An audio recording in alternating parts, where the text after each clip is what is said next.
Welcome back to the deep dive. As parents, there's often a moment, maybe a little whisper of worry, or just a puzzle piece that doesn't seem to fit when we notice our child struggling. Especially with something that feels so fundamental like, reading or writing. Mhm. It can be confusing, maybe even a bit worrying, and it often leaves us asking, okay, what's really going on here? Yeah, absolutely. So today we're doing a deep dive specifically for you, the parent who might be on this journey. We're going to unpack these struggles, looking at some really insightful sources guides for parents, research from educational organizations, the whole lot. That's right. And our mission today is really to um, cut through some of that confusion and hopefully light a path forward. Hmm. We're diving deep into understanding dyslexia. Okay. It's a remarkably common learning difference, actually, affecting millions of kids all over the world. And here's something really crucial that we need to get straight right up front because it's so often misunderstood. What's that? Dyslexia is absolutely not about intelligence. Not at all. In Huh. fact, many children with dyslexia are incredibly bright. They can be highly creative, brilliant problem solvers. That's so important to hear. It really is. So our goal in this deep dive is basically to pull out the most important nuggets of knowledge, to help you, the parent, become really well informed, because that lets you provide timely, effective support. It's about turning potential frustration into, well, pathways for thriving. Okay, that sets a really powerful intention. So to truly help, we need to start right at the beginning, at the cornerstone. For a parent who's maybe just starting to notice some struggles, what exactly is dyslexia, like at its most fundamental level? Okay, good question.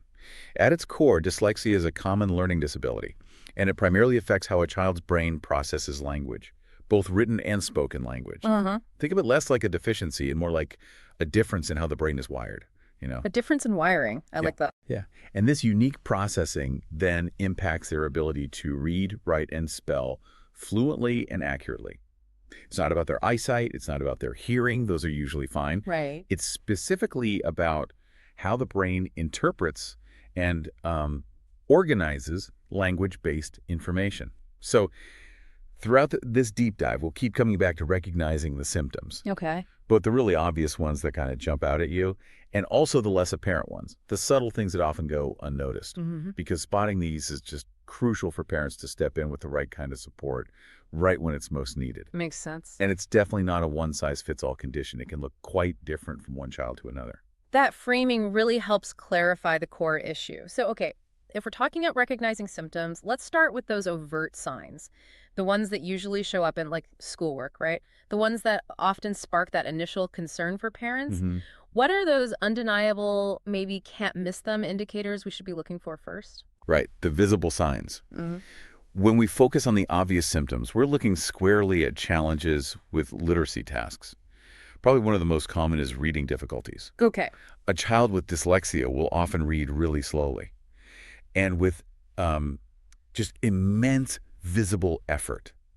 You might see them pausing a lot, stumbling over words, maybe needing to reread sentences several times just to get the meaning or even just to get through them. Right. They might skip words entirely or guess at words they don't know, maybe based on just the first letter or the picture. Mm-hmm.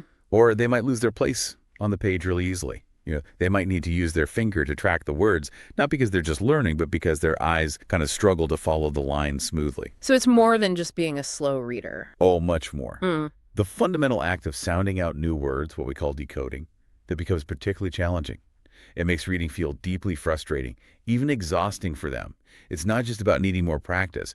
It's a real struggle with phonics, with breaking words down into their sounds. And what's really eye-opening, I think, for parents is that it's not just about the speed, is it? It's the sheer mental energy it takes just to decode. Exactly. Like, I've heard it described as trying to run a marathon while solving calculus problems at the same time.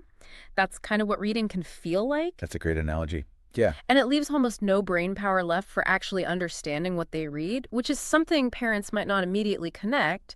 They just see their child really struggling, to read a simple storybook. Like each word is a huge mountain to climb. Mm-hmm. And they end up feeling drained and just disheartened. Yeah. And that struggle often spills over directly into writing, particularly with spelling problems. Okay, spelling. And again, this isn't just the occasional typo we all make. It's a deep, pervasive inconsistency. Oh, so. Well, for example, a child might try to spell a word like wipe, And in the same piece of writing, you might see WIPPE or WYPE or WIEP. Potentially, yeah. Even simple, really common words they've seen hundreds of times are frequently misspelled, despite repeated practice, flashcards, spelling tests. Mm. It just doesn't stick consistently. Right. It's like the rules of spelling are almost slippery for them. They might mix up letters, leave out vowels, switch consonants around. It creates these really unpredictable patterns. Yeah, I've heard parents describe it like their child is almost reinventing the spelling rules every single time they write, even for simple words. Imagine them spelling dog as DGO or DDO-D. Exactly. It's not just a one-off mistake you can correct and say, okay, remember that. It's these inconsistent patterns that keep showing up. It makes it clear it's not just about memorizing more, is it? Precisely. It often points to a challenge with something called orthographic mapping. That's the mental process where we kind of glue the sounds of words to their specific spellings in our long-term memory. Okay. For kids with dyslexia, that map-up process doesn't happen as automatically or efficiently, which also leads directly into broader writing challenges. Beyond just spelling. Yeah. Beyond spelling, the actual physical act of writing can be really difficult, sometimes even painful. Handwriting is often messy. You might see letters that are uneven, poorly formed, maybe bumping into each other or floating off the line. And letter reversals are common too, persisting longer than usual, like consistently writing a B instead of a D or a P for a Q. Right. The classic B and D confusion. Exactly. And writing tasks just take a disproportionately long time. They require huge effort, often resulting in incomplete work. You might look at their paper and see lots of crossed-out words, eraser marks, multiple attempts at spelling just one word, Yeah. or sentences that might be grammatically jumbled, even if the child can speak perfectly well. The motor planning involved in writing can be impacted too, making it physically tiring. So it's not just getting the ideas down, it's the very mechanics of putting pen to paper that's the hurdle. It can be, yes. You might notice their hands actually hurting after writing for just a short time. We're just spending an enormous amount of time on what seems like a really simple writing assignment. It's not just about neatness. It's the sheer physical and mental energy needed for every letter. Like their muscles are kind of fighting their brain's instructions. That's a good way to put it. Uh-huh. And this struggle with symbols often extends to letter and word confusion when reading, too. Okay. Children with dyslexia frequently mix up letters that look similar. We mentioned B and D, but also P and Q, or even N and U. Hmm. And this isn't just a phase they grow out of quickly, like some toddlers might. It persists much longer, past the typical developmental window. Mm-hmm. Similarly, words that look alike often get confused, like reading was as saw, or tired as tried, or on as no. Right. Now, this isn't necessarily a problem with their eyesight itself. Their vision might be 20/20. It's more about how their brain processes and distinguishes these visually similar symbols and connects them to their sounds. They might also transpose letters within words, like reading form as from or left as felt. It really does sound like their brain is playing tricks on them.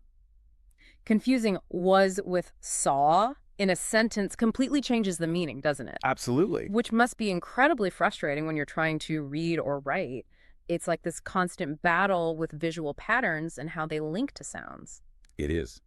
And another really significant symptom, which often stems from that effortful reading we talked about, is poor reading comprehension. Ah, yes. Understanding what they read. Exactly. Hmm. After managing to get through reading a passage, a child with dyslexia might really struggle to explain what it was about or remember key details. They might have read all the words correctly, eventually, but the meaning just didn't stick. Okay. They often need to reread sentences or whole paragraphs multiple times just to grasp the basic idea, which, as you can imagine, leads to deep frustration and mental exhaustion. Yeah.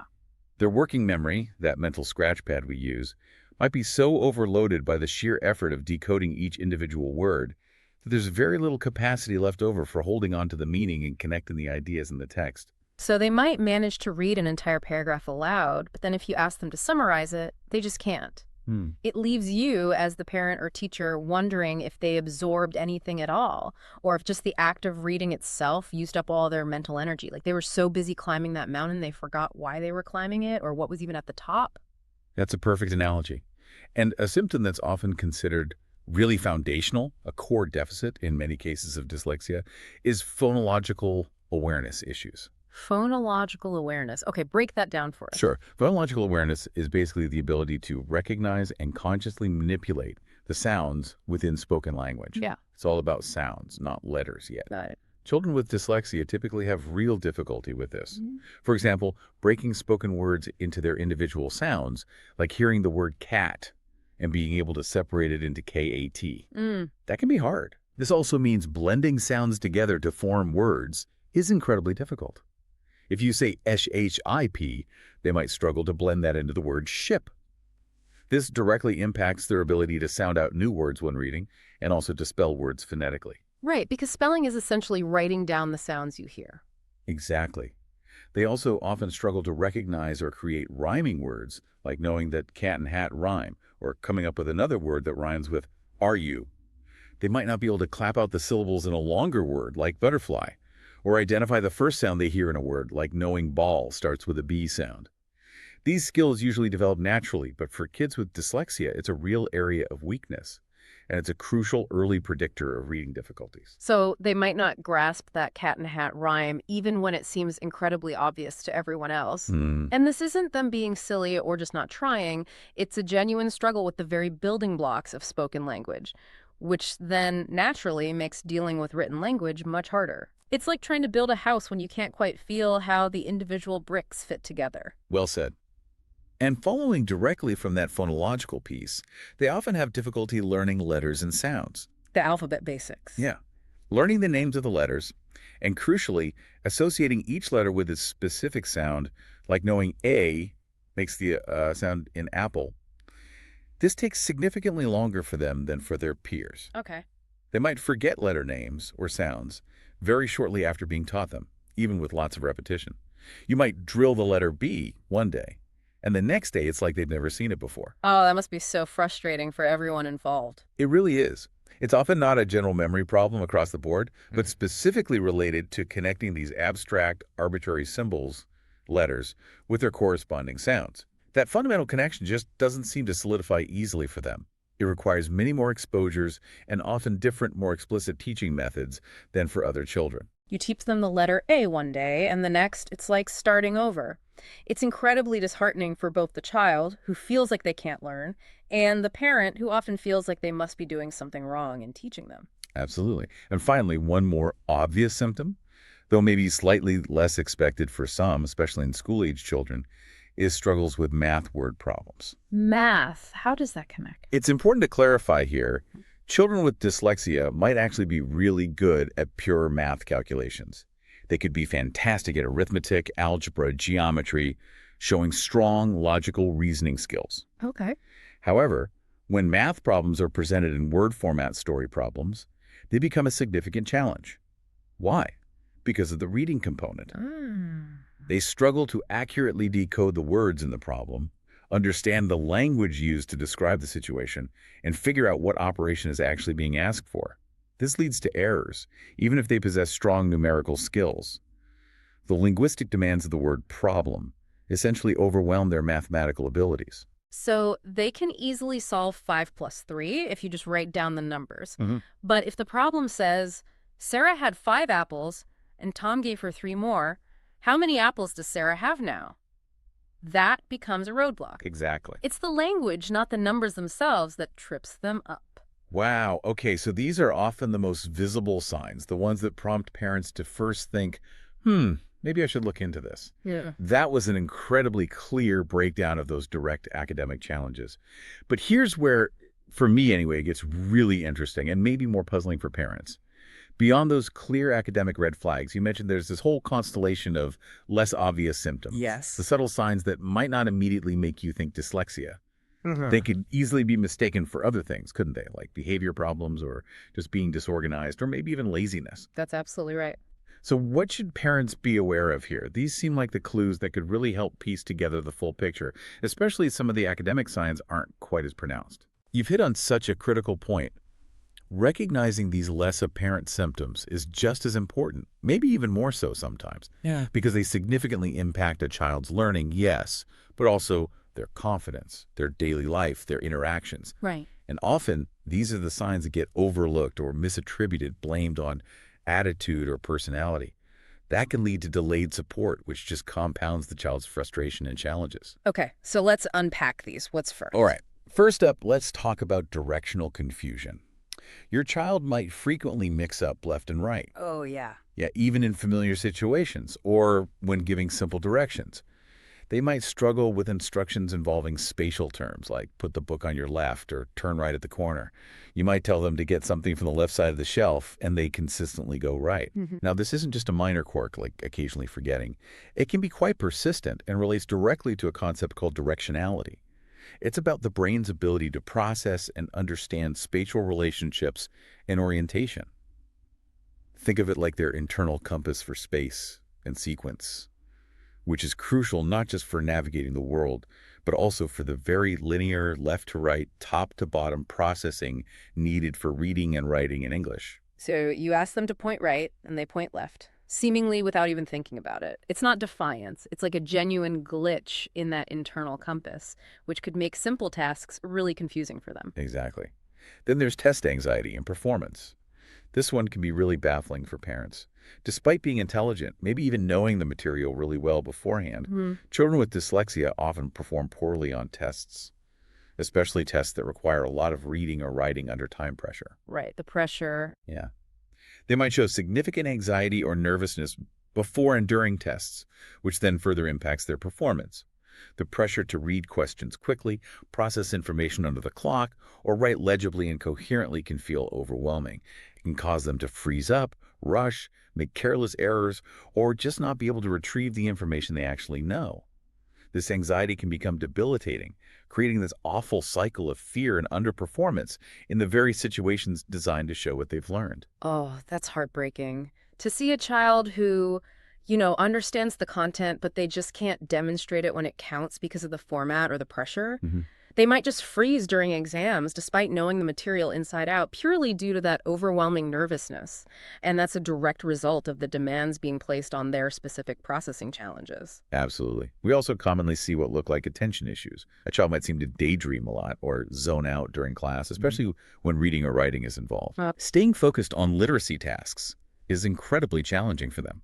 And this can easily be mistaken for simple inattention, ADHD, or a lack of motivation.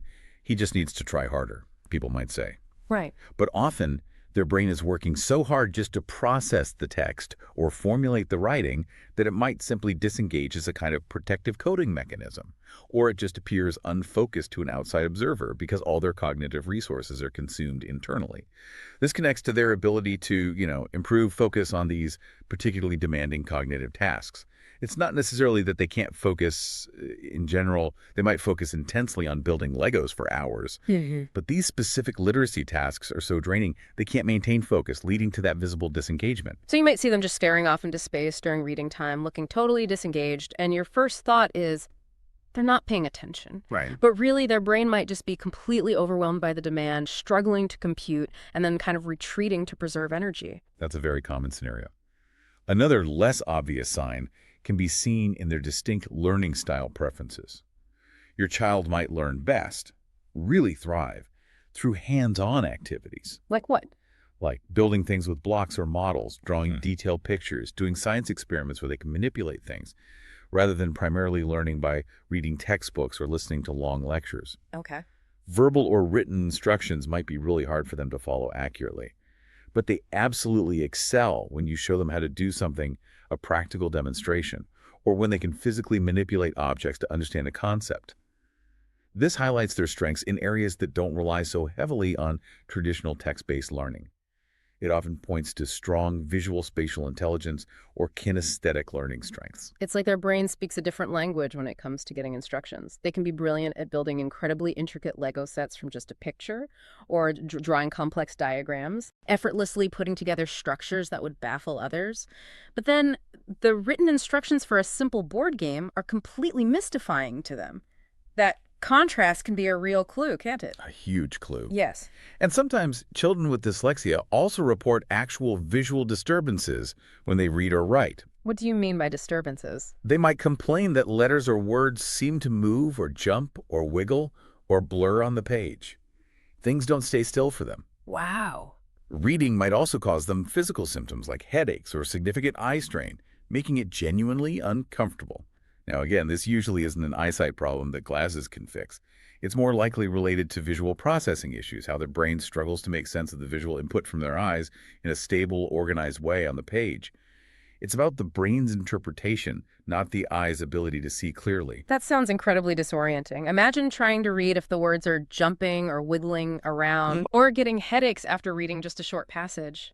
That real physical discomfort would only reinforce a natural desire to avoid reading tasks, wouldn't it? Absolutely.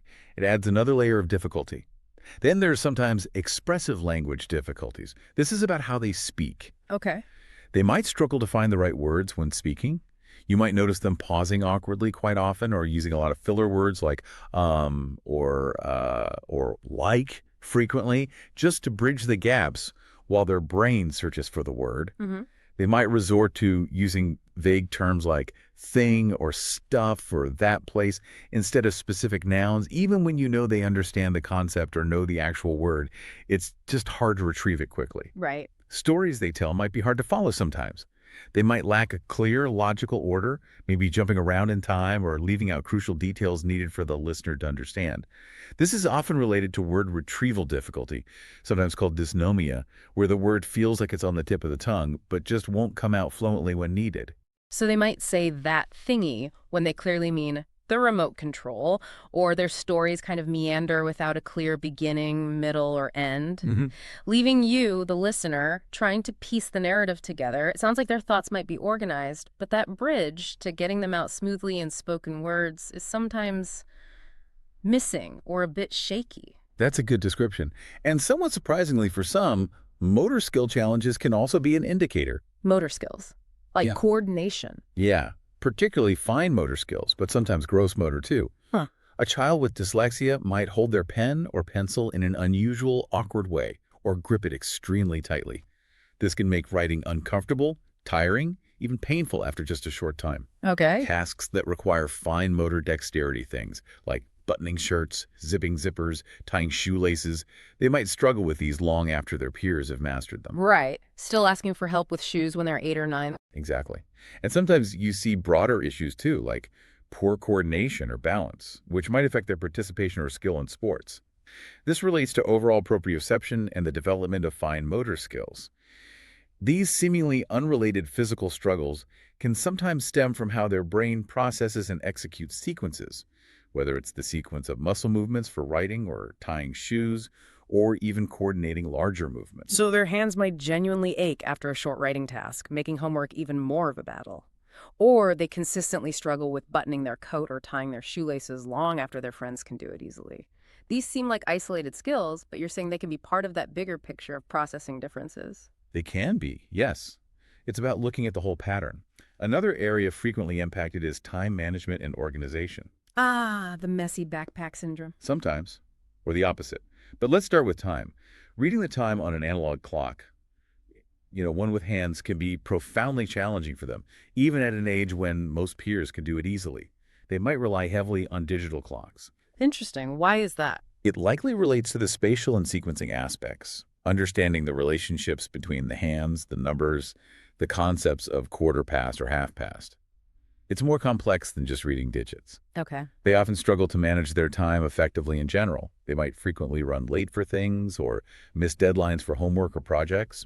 Procrastination is really common, especially for tasks involving reading or writing, simply because those tasks are so arduous and feel overwhelming. Right. Avoidance kicks in. Exactly. And their belongings, like their bedroom or school locker, might either be very disorganized, a chaotic mess, or, in some cases, almost overly orderly. Overly orderly. How does that work? It can be a compensation strategy. Because they struggle internally with organization and sequencing, they might impose a very rigid external order on their environment as a way to cope and feel in control. It's not necessarily an inherent personality trait like being messy or neat. It can be a reaction to their underlying difficulties. That's a fascinating insight. So they might consistently be late for activities, unable to estimate how long things take, or their room is either that disaster zone or it's meticulously ordered in a way that feels almost rigid, like an overcompensation. It's not laziness or just personality, but potentially a sign of that fundamental struggle with sequencing, planning, and prioritizing. Precisely. And if we look back even earlier, to early development, Speech and language development patterns can sometimes offer retrospective clues. Clues from when they were toddlers. Yeah, as a very young child, they might have been a late talker compared to their peers, slower to start using single words or combining words into sentences. Okay. They may also mispronounce long or complex words persistently, saying things like Pasquetti for spaghetti or helicopter for helicopter, even past the age when most children naturally correct these kinds of errors. And remember, the phonological awareness piece. Difficulty with rhyming games or nursery rhymes in preschool might have been an early sign. Maybe they found them difficult or just didn't seem interested or able to join in easily. These early speech patterns aren't diagnostic on their own, of course, but looking back, they can be helpful indicators that fit into the larger puzzle. So they might have been that late talker, or they still stumble over words like anemone or specific, even as they get older, long past the age when most kids have sorted those sounds out. It's like a little piece of the puzzle that only makes sense once you start seeing the whole picture emerge. Exactly. Next, related to organization, there's often difficulty with memory and sequencing. Memory, like forgetting things. More specific types of memory. Remembering sequences, particularly arbitrary ones, can be challenging. Things like reciting the days of the week in order, the months of the year, or even the alphabet sequence smoothly. Ah, okay. Rote sequences. Yes, they might struggle to recall specific names, dates, or items on a list, even after being told them multiple times or trying to practice them. Yeah. Again, it's often not a general memory deficit. Right. They might have amazing memory for experiences or concepts they understand deeply, Mhm. but it's specific to this kind of sequential memory and rote learning of arbitrary information. Mhm. And word retrieval, as we touched on with expressive language, is also a memory challenge. Those frequent tip of the tongue moments during conversations where they know the word they want to say, they can feel it, but they just can't quite pull it out of their mental filing cabinet easily. Right. They might struggle to just list the days of the week in order without pausing or getting stuck. Or they frequently have those moments where a common word is on the tip of their tongue, but they can't quite grasp it. It's their mental filing system for certain kinds of ordered information is a bit jumbled, creating these constant small frustrations for them. That's a good way to think about it. Yeah. And finally, and this is so profoundly important for parents to understand, we often see significant emotional and behavioral signs linked to dyslexia. This feels crucial. It absolutely is. Children with dyslexia often show profound frustration, sometimes outright anger, or develop strong avoidance behaviors when asked to do tasks involving reading or writing. Why? Because it's incredibly hard and often makes them feel inadequate. Yeah. Low self-esteem frequently develops as a direct result of repeated academic struggles. They compare themselves to their peers who seem to read and write effortlessly, and they internalize the idea that they must be dumb or lazy, even though they're often very intelligent in other ways. That's devastating. It is. And this internal struggle can manifest externally. Behavioral issues, things like tantrums, withdrawal, defiance, anxiety, refusing to go to school, or even acting out as the class clown to deflect attention from their struggles might emerge directly from the immense stress, anxiety, and embarrassment associated with their learning challenges. Yeah. They might become very reluctant to try anything new, especially academically, because they deeply fear failure or public humiliation. This impacts their emotional intelligence and their overall well-being in really significant ways. That's incredibly powerful to recognize. You might see your child just erupt in tears or lash out in anger when it's simply time to read aloud or do homework. Or they consistently try to avoid any task involving text, making up excuses. Mhm. And it's not just them being difficult or naughty, it's often a profound emotional reaction to constant struggle and the feeling of perceived failure.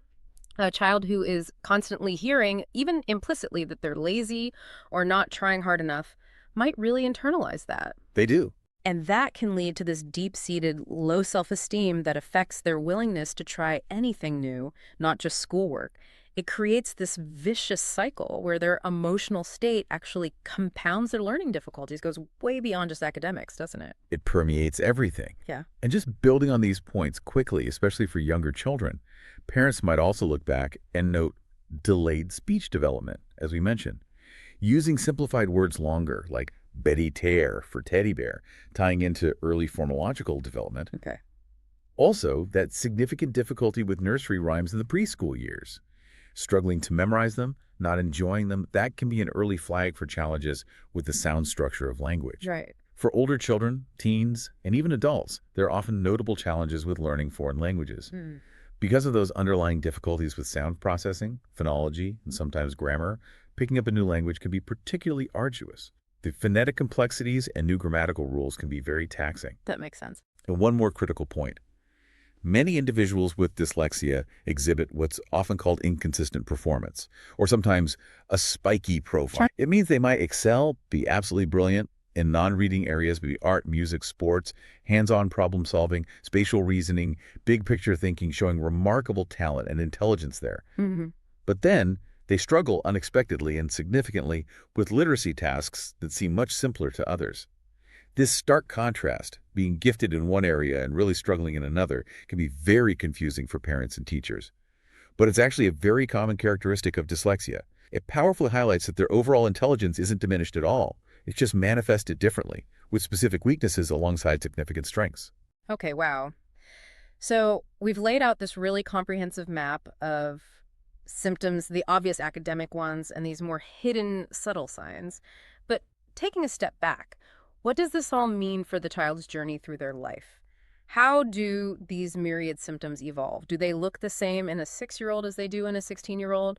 What should parents be looking for at different ages? That's an excellent and really crucial question, because the symptoms absolutely do manifest differently across various developmental stages. The underlying issues might be the same, but how they show up changes as the demands of school and life change. Okay. And this is precisely why early identification is so incredibly key. The earlier you can recognize the signs and intervene with the right support, the more impactful and transformative that support can be.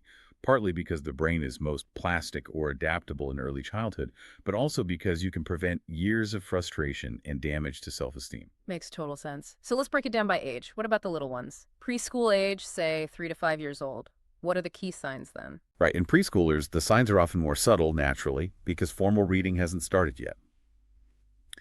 But they can be deeply telling if you know what to look for. You might observe delayed speech development. Maybe they were slower to start talking compared to other kids their age, or they consistently mispronounce words in ways that don't seem to correct naturally over time. Okay. Difficulty with rhymes is a big one. Struggling to recognize rhyming words like cat and hat, or finding nursery rhymes and rhyming songs unappealing or really difficult to remember or participate in. Mm-hmm. Trouble with letter recognition can be another sign. They might struggle to learn or remember the names of letters, even the letters in their own name, for much longer than their age group typically would. Right. Persistent baby talk, using simplified speech patterns or word structures longer than their peers, can also sometimes be an indicator linked to those phonological difficulties. And critically, as we mentioned, if there's a family history of dyslexia or reading difficulties, a parent, a sibling, maybe even a grandparent, that significantly increases the likelihood. Dyslexia has a strong genetic component, so parents in those families should be extra vigilant for these early signs.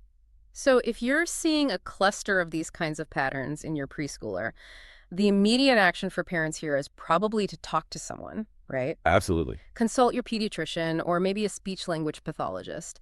They can often provide initial insights, do some screening, or make referrals to specialists if needed. It's really about being proactive and not adopting a wait-and-see approach if you have concerns. Exactly. Don't wait. Early input is key. Yeah. Now, moving into the primary school age, say from about 6 to 12 years old, the symptoms usually become much more directly linked to academic performance, simply because the demands of literacy increase so dramatically. Right. School starts in earnest. Exactly.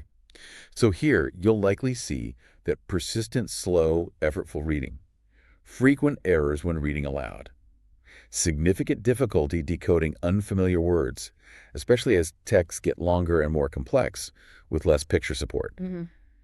Inconsistent spelling becomes a major red flag. Yeah. Spelling the same word 3 different ways in one piece of writing. Frequent errors even with common sight words that they should know by heart. Yeah. Poor handwriting is often noticeable, maybe with those letter reversals still happening, or just irregular letter sizes and spacing, making it hard to read. Okay. A strong avoidance of reading or writing tasks is another key sign. They might suddenly feel sick, need the bathroom, or become disruptive right when it's time for reading group or writing assignments. It's often driven by the sheer effort involved and the fear of failure. That makes sense. It's a coping mechanism. It is.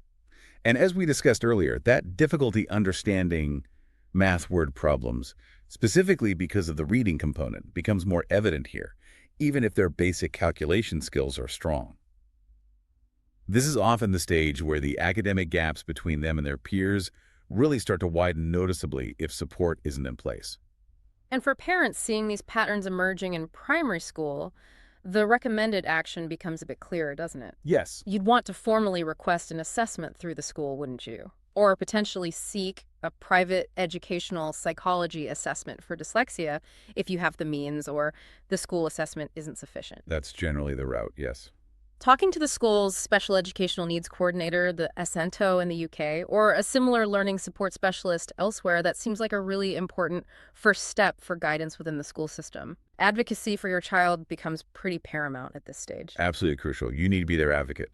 And it's really important for everyone to understand that dyslexia doesn't just vanish as kids get older. It persists into adolescence and adulthood. Right, it's not something you outgrow. Not typically, no. The underlying neurological difference remains. However, the symptoms often adapt or change as the demands shift, and they can become more subtle, especially if the person's developed coping strategies. So what does it look like in teenagers and adults? Well, you might still see persistent slow reading, especially when faced with dense academic texts or lengthy work documents. Reading just takes them longer and requires more concentration than others. Frequent spelling errors might continue, particularly with less common words or under pressure. They might struggle with written expression, finding it hard to organize thoughts coherently in essays, reports, or even emails. Planning and structuring writing can be a real challenge. Okay. They will often take significantly longer to complete reading or writing assignments compared to peers or colleagues, which can lead to stress, anxiety, and burnout, especially in higher education or demanding jobs. Yeah, the workload increases. Exactly. They might develop quite strong avoidance behaviors, actively steering clear of tasks, hobbies, or even career paths that require heavy reading or writing. Think about filling out long application forms, reading technical manuals, or drafting detailed professional documents. These can feel like huge barriers. All right. Organizational challenges often become more pronounced as life gets more complex. Difficulty with time management, planning projects or essays, managing complex schedules, keeping track of appointments. These executive function-related difficulties can really impact daily life and work performance. And a really significant issue, especially if their dyslexia wasn't identified or properly supported in childhood, can be persistent low self-esteem. They might carry feelings of inadequacy or a core belief that they're just not smart enough, which can hold them back in many areas of life. That's tough. It is. And finally, as mentioned, learning new foreign languages can remain a significant struggle due to those persistent phonological processing issues, even if they're otherwise bright and capable. The demands just shift as life goes on.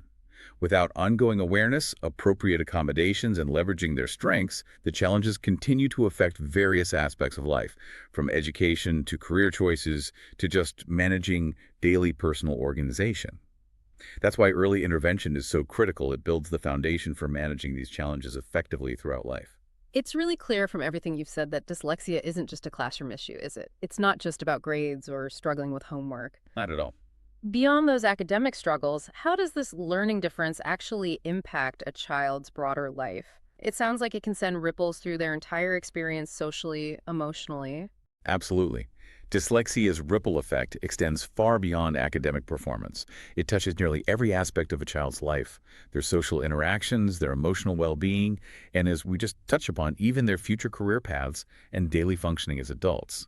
It's a holistic impact, and it's really important for parents, educators, and the individuals themselves to be aware of these broader implications. Okay, let's break that down. Starting with academic performance, we know reading and writing are hard. How does that play out more broadly in school? Well, as we've established, the slow reading and writing are core challenges. This can inevitably lead to lower grades, not necessarily because they don't understand the material, but because they simply can't keep up with the volume of reading required, or they can't express their knowledge effectively in written assignments or tests within the given time. Right. Time tests must be a nightmare. They often are.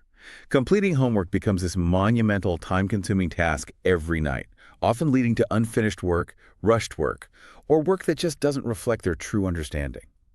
This isn't due to lack of effort or knowledge, but purely due to the difficulty of getting it down on paper or processing the required reading. Think about note-taking in class, or copying information from the board quickly. These become incredibly difficult and slow. They might miss crucial information that their peers easily capture just because they can't write fast enough or read the board efficiently. This puts them at a continuous disadvantage, always feeling like they're trying to catch up. The sheer time investment needed for even basic academic tasks is exhausting, leading to frustration and burnout for both the child and often the whole family. Yeah, you can easily imagine a child taking hours, literally hours, to complete a reading assignment or a writing task that their peers finish relatively quickly. Mm. That leads to immense frustration, probably tears, and often just incomplete work. It's not a reflection of their intelligence at all. It's this fundamental time constraint and energy drain that typical school systems often aren't set up well to accommodate. It creates that constant feeling of playing catch up, doesn't it? It really does. Then there are the social interactions. This is an area people don't always think about in relation to dyslexia. How does it impact friendships and things like that? Well, difficulty processing language, both spoken and written, can hinder a child's ability to keep up with conversations, especially if they're fast-paced, involve multiple people, or use complex vocabulary, slang, or sarcasm. Okay. Understanding idioms, puns, or non-literal language can also be a struggle sometimes. This can potentially lead to social awkwardness or even feelings of isolation. They might miss social cues, misunderstand jokes, take things too literally, or struggle to contribute fluently to group discussions because they're busy processing what was just said. It can make them feel out of sync with their peers. They might also hesitate to participate in activities that involve reading aloud, like reading parts in a play, or even just reading instructions for a game with friends, for fear of embarrassment. This could be particularly tough during the teenage years, couldn't it, when social dynamics are so complex? Absolutely. A teenager might struggle to quickly grasp the humor in fast banter or misunderstand idioms or sarcastic comments friends make.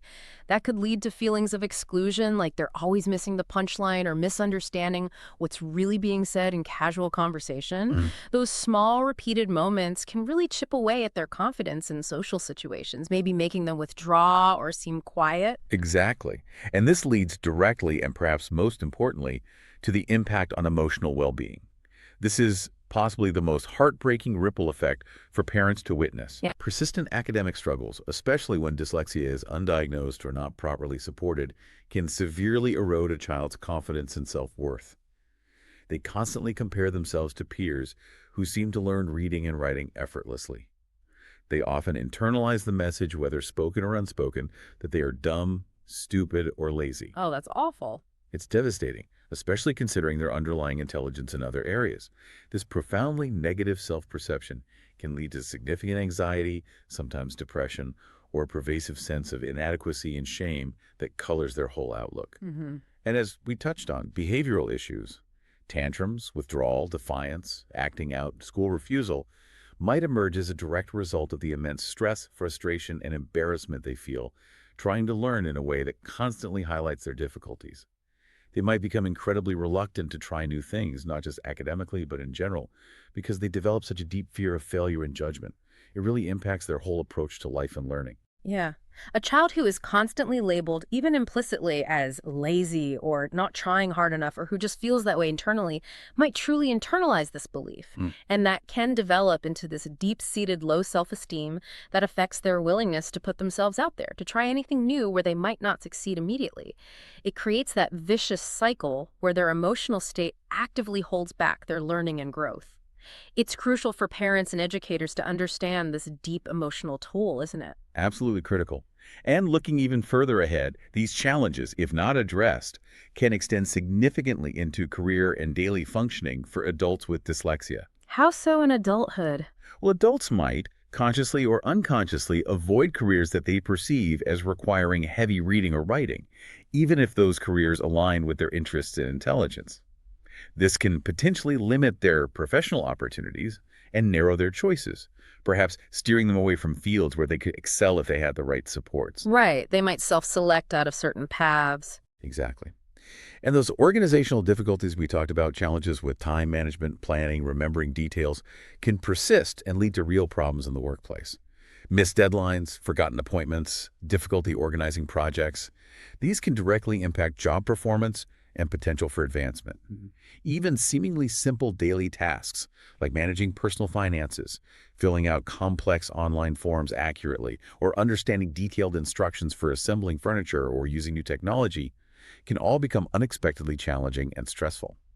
It really underscores that dyslexia is a lifelong condition, but also that with the right strategies, accommodations, and a focus on strengths, individuals can navigate these challenges successfully and have incredibly fulfilling careers and lives. Early and effective support truly makes a difference in mitigating these long-term impacts, allowing individuals to leverage their unique strengths instead of being solely defined by their challenges. Okay, so after exploring the real depth and breadth of these symptoms, both obvious and hidden, and understanding their significant ripple effect through a person's life, this brings us to the most important question, doesn't it? One all parents listening really want answered. What can we actually do? Yes. What are the actionable steps? What resources are out there? How can we support a child navigating dyslexia? This is where the hope and the empowerment truly lie, isn't it? Absolutely. This is the crucial shift from just understanding the challenge to actively empowering parents and the individuals themselves with tangible solutions and strategies. And the good news is, parents can make a truly significant difference. Implementing targeted strategies at home and leveraging available resources can change the trajectory. Okay, so what's step one? The first and arguably the most critical step is early intervention. If you notice any cluster of the signs we've discussed, particularly the early ones, don't wait. Don't assume they'll just grow out of it. Right, be proactive. Yes. Consult your child's teacher. Talk to your pediatrician. Seek out a specialist like an educational psychologist or a speech-language pathologist for a comprehensive assessment. Getting an early, accurate diagnosis is key because it allows support to be tailored specifically to your child's needs before years of frustration and negative self-beliefs become deeply entrenched. And, as we said, the younger the brain, the more receptive it is to building new pathways. Early intervention significantly improves long-term outcomes. Okay, so act early. What next? What can parents do at home? Secondly, embrace multisensory learning techniques. This is incredibly effective because it taps into the way many dyslexic brains seem to learn best through multiple senses at once. Multisensory. What does that look like in practice? It means using teaching methods that engage sight, sound, touch, and even movement simultaneously. For instance, when learning letters and sounds, instead of just looking at a flashcard, you might have the child see the letter B, say its sound B, trace the letter shape in sand or with their finger on a textured surface, maybe even make a physical movement associated with the sound. Ah, okay. Connecting it all. Exactly. Or when learning to spell a word, they might build it with magnetic letters while saying the sounds, then write it, maybe type it.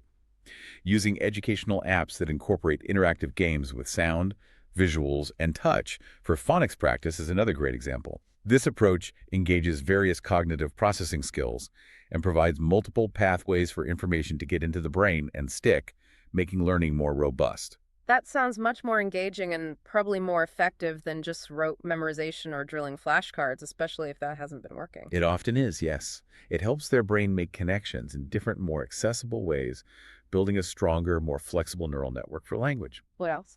Another simple but profoundly powerful strategy is simply reading together.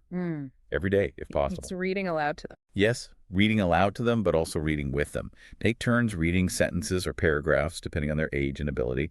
This does several things. It builds their confidence. It models fluent reading, how reading should sound. It exposes them to vocabulary and sentence structures they might not access on their own yet. And importantly, it shifts the focus from reading being a struggle to reading being a shared, enjoyable experience. It's about connecting over stories and ideas, fostering a love for narrative, not just battling with decoding words. That's lovely. Making it a positive bonding time, not a chore. Precisely. It's also absolutely vital to practice positive reinforcement. Celebrate every single success, no matter how tiny it might seem to you. Did they successfully sound out a really tricky word after trying hard? Acknowledge it. Did they manage to read a whole paragraph without giving up? Praise their persistence. Did they try to spell a difficult word phonetically, even if it wasn't perfect? Applaud the effort. Focus on the effort, not just the outcome. Exactly. Acknowledge and praise their effort, their strategies, their perseverance. This does wonders for boosting their fragile self-esteem, and it helps foster what Dr. Carol Dweck calls a growth mindset. Ah, yes, the growth mindset. The belief that their intelligence and abilities aren't fixed things they either have or don't have, but that they can grow and develop through effort, learning from mistakes, and trying different strategies. This is incredibly empowering for children who face so many academic setbacks and may have started to believe they just can't learn certain things. That mindset shift seems crucial for resilience. It is. Now, for those organizational difficulties we talked about, provide concrete organizational support. Don't just tell them to be more organized. Yeah. Help them build systems. Like what kind of systems? Use tools, big wall calendars, visual schedules with pictures for younger kids, color-coded folders for different subjects, checklists for homework routines, digital reminder apps on a phone or tablet. These tools help with time management, keeping track of tasks, remembering steps in a sequence. They essentially externalize some of the planning and memory demands that they find difficult internally, which reduces their cognitive load and helps them improve focus on the actual task. Uh-huh. Also, break down large assignments or chores into smaller, more manageable steps. Okay. Providing structure externally. Yes, and critically, adopt a strength-based approach. This is huge. Focusing on what they can do well. Absolutely. Actively identify and nurture your child's talents and passions in areas where many dyslexic individuals naturally excel. Is it art, Mm. music, Yeah. sports, building things, creative problem solving? Maybe they're amazing at coding or have incredible spatial awareness or a knack for entrepreneurship. Right. Find their spark. Find their spark and fan it. Building their confidence and sense of accomplishment in these areas can powerfully counterbalance the academic struggles. It shows them and the world their unique value and intelligence beyond reading and writing skills. Remind them that many highly successful, innovative people throughout history have been dyslexic and often succeeded because their different way of thinking gave them unique advantages. That's such an important message for them to hear. It really is. And finally, underpinning all of this, offer robust emotional support. Acknowledge their struggles. Validate their feelings of frustration or anxiety. Don't dismiss them. Listen to them. Listen deeply. Have open, honest conversations about dyslexia. Explain what it is in age-appropriate terms. Crucially, let them know explicitly that dyslexia is not their fault, that their brain just learns differently, and that it has absolutely nothing to do with how smart they are. Reinforce their intelligence constantly. If their anxiety, low self-esteem, or behavioral issues are significant, don't hesitate to seek professional support. Maybe a child therapist or counselor who understands learning differences. This can help them develop coping strategies and build their emotional intelligence, helping them understand and manage their complex feelings about their learning difference in a healthy, constructive way. These are such practical, empowering strategies for parents. Thank you. Beyond what parents can implement directly at home, what about specific tools, programs, or broader resources? Our sources mention quite a few things. What should parents maybe look into further? Yes, there are definitely several categories of resources and specific tools mentioned that can be incredibly helpful. In terms of dedicated learning success programs, for instance, the sources highlight systems that leverage that concept of neuroplasticity we discussed. Right, retraining the brain pathways. Exactly. Programs like the Brain Bloom system were mentioned as an example. These types of programs are often designed to systematically strengthen those underlying cognitive skills like auditory processing, visual processing, working memory, processing speed, which are often weaker in individuals with dyslexia. The idea is to build a stronger foundation by promoting new neural connections through targeted exercises. Okay. There are also programs specifically focused on literacy skills, like the 5-minute reading fix, mentioned as an example, focusing on improving reading fluency and comprehension through short, structured, consistent practice sessions. Many organizations also offer free online dyslexia screeners or tests. These aren't full diagnoses, but they can be a valuable first step for parents to identify specific areas of challenge and get an indication if a full assessment is warranted. So screeners can be a starting point. Yes. And for families dealing with multiple learning difficulties, some providers offer comprehensive all-access memberships that bundle various programs and resources together. The key takeaway here isn't necessarily one specific brand name, but the type of intervention. Targeted, often multisensory, evidence-based programs designed to address either the underlying cognitive skills or the specific literacy deficits. Got it. What about human support, like tutoring? Absolutely vital. Tutoring services, especially those using specialized approaches, are highly beneficial. Look for tutors trained in multisensory structured literacy methods.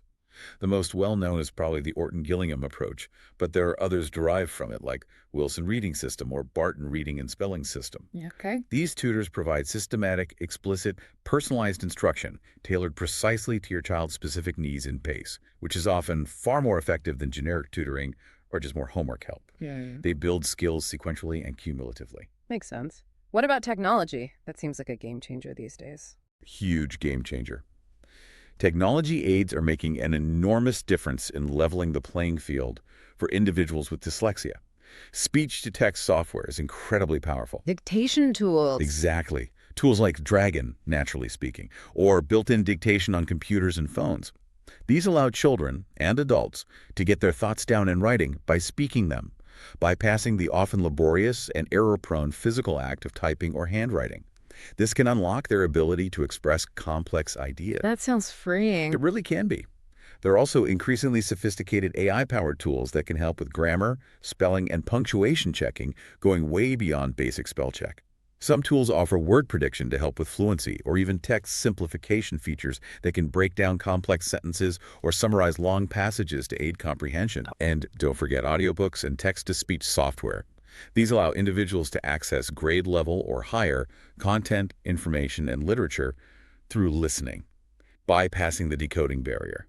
This is crucial for keeping up with curriculum content and building vocabulary and knowledge, even while reading skills are still developing. So technology can provide essential accommodations. Essential accommodations and powerful tools for learning. And finally, never underestimate the importance of school support. Collaboration is key. Working with the school. Yes, work closely and collaboratively with your child's school. If your child is diagnosed with dyslexia, advocate for them to receive appropriate support, often formalized through an individualized education plan, IEP, in the U.S., or similar plans elsewhere. This is a legally binding document outlining specialized instruction, goals, and accommodations. What kind of accommodations? Things like extra time on tests and assignments, preferential seating, maybe closer to the teacher, permission to use assistive technology like laptops or text-to-speech in the classroom, receiving notes beforehand, reduced homework load in terms of volume but not complexity, or access to audio versions of textbooks. Okay. Consulting the school's Special Educational Needs Coordinator, SEMPO, learning support teacher, or school psychologist is usually the best place to start. They can provide invaluable guidance, explain the assessment process, and help you navigate the system to advocate effectively for your child's specific needs. Build a partnership with the school team. That's a lot of great resources. It feels like there really are pathways forward. What's particularly fascinating, as you mentioned, is the science behind why some of these interventions work. You brought up neuroplasticity earlier. Can you elaborate a bit more on that? Why does it offer so much hope? Absolutely. The concept of neuroplasticity is truly the bedrock of the hope and the real progress we see possible for individuals with dyslexia. It's the scientific understanding that our brains have this incredible innate ability to reorganize themselves. They can form new neural connections and pathways, and they can strengthen existing ones throughout our entire lives, not just when we're very young. So our brains aren't fixed. Not at all. They aren't rigid or static structures. They are constantly adapting and changing in response to our experiences, the learning we do, and importantly, the consistent, targeted practice we engage in. This offers immense hope for improving the reading, spelling, and other cognitive skills that underlie dyslexia. How does that relate to programs like Brain Bloom that you mentioned? Well, programs like that, and structured literacy approaches too, are often designed specifically to harness neuroplasticity. They target those specific cognitive microskills, those fundamental processing abilities like auditory processing, how the brain accurately perceives and distinguishes sounds and words, and visual processing, how it interprets visual information, like letter shapes and sequences on a page, which research shows are often areas of weakness for individuals with dyslexia. Okay.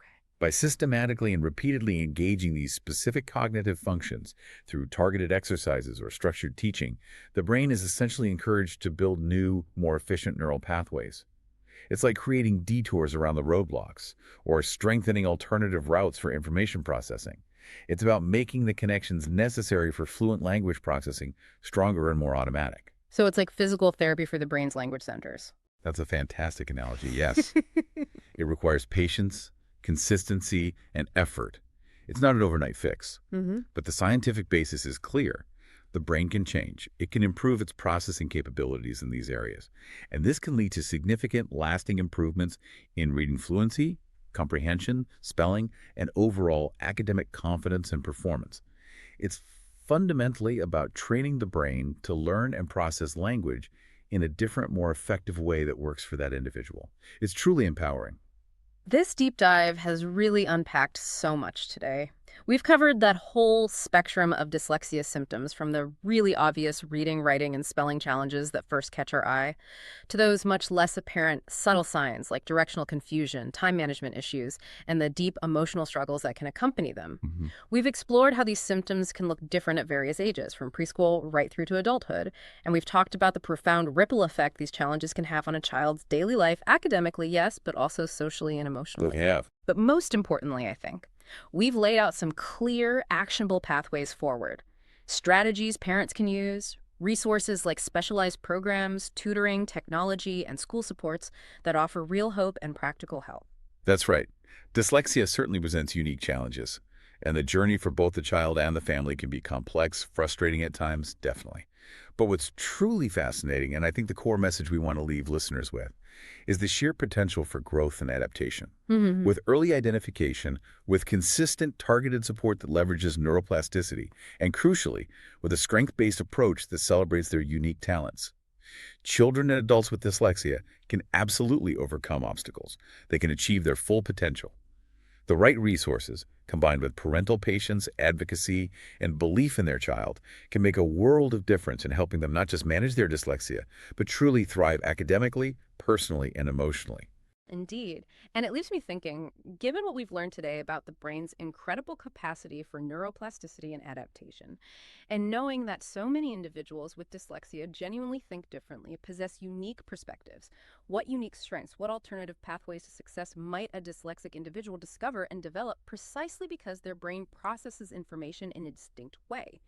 Could this difference actually foster an entirely different kind of intelligence, a unique creativity or problem solving ability that our world so desperately needs? Something powerful to ponder, perhaps, until our next deep dive.